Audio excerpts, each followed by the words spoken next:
तो साथियों, केंद्रीय बजट 2025-26 के लिए पेश होने वाला है और इस बजट का बेसब्री से इंतजार सभी लोग कर रहे हैं, क्योंकि इस बजट के माध्यम से यह पता चलेगा कि आम जनता को इस बजट में कितना फायदा होने वाला है। या तमाम प्रकार के प्रॉफिट या नुकसान जो कुछ भी होगा इस बजट के माध्यम से क्लियर हो जाएगा। लेकिन एक बात यह भी तो आती है कि जब भी किसी वर्तमान सरकार के द्वारा बजट पेश किया जाता है, वर्तमान में हमारे खास करके केंद्रीय वित्त मंत्री की अगर बात होती है तो निर्मला सीतारमण जी, आप लोग देख पा रहे हैं मेरे पीछे इमेज इनका, तो ये इस बार 2025-26 का बजट पेश करने वाले हैं।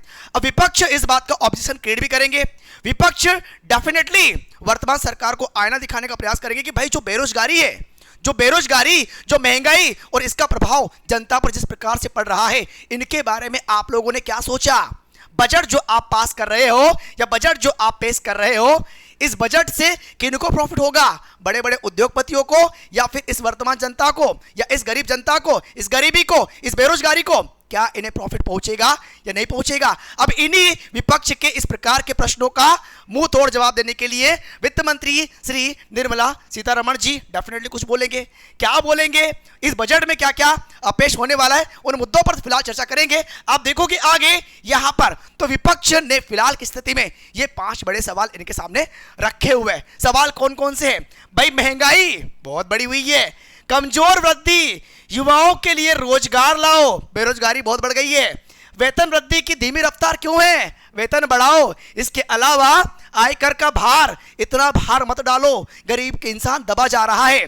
तो ये इन्होंने यहां पर ये 5 प्रश्न इनके सामने रख दिए हैं। ठीक है सर, इससे पहले भी जब बजट 2024 में खास करके जब पेश किया गया था, वहां पर भी राहुल जी ने यह कहा था, भाई राहुल गांधी ने यह कहा था कि यह बजट भाजपा के मित्रों को खुश करने वाला था। जो वो किया था, अंबानी अडानी डबल ए नाम लिया था, को लाभ पहुंचाया गया, आम लोगों को कोई राहत नहीं दी गई। और कांग्रेस के मैनिफेस्टो और पिछले बजट की कॉपी पेस्ट इन्होंने चेप दिया, ऐसा इन्होंने कहा।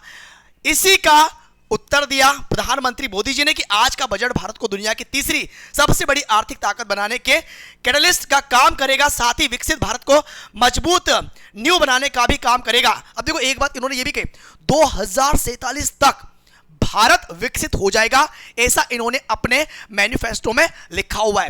लेकिन कंडीशन भी रखी है कि भारत अगर 8% की दर से अगर वृद्धि कर रहा है, अगर ग्रो अप कर रहा है, तब जाकर हम लोग 2047 तक विकसित हो जाएंगे। लेकिन अभी हमारा जो वृद्धि रेट है, जो ग्रोथ रेट है, वो कितना है? 6.3 से 6.5।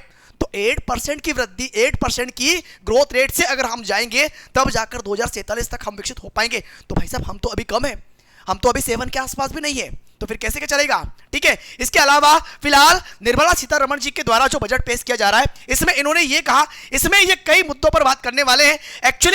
एक्चुअली ये प्रधानमंत्री मोदी जी का पूरे 11 वर्षों का जो अभी तक का, खास करके जो अभी तक का कार्य है, उन सबको शो करेंगे। साथ में एनडीए और यूपीए सरकार को कंपेयर भी करने वाले हैं। कंपेयर सर कैसे करने वाले हैं? ये कहने वाले इसमें कि वर्ष 2011-12 में जब यूपीए की सरकार थी, उस समय प्रति व्यक्ति मासिक उपभोग यानी कि ग्रामीण क्षेत्र में 1430 रुपए था।